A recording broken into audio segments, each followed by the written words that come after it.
İsmim Murat İlgar, Exitcom Recycling Türkiye ve Almanya Genel Müdürüyüm. Türkiye'de ve Almanya'da elektronik atıkların geri dönüşümünü uğraşıyoruz.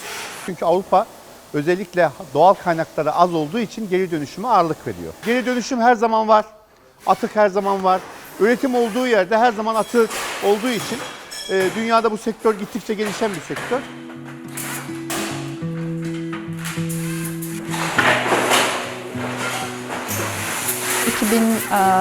...2003 yılıyla biz Türkiye'de hizmet vermeye başladık.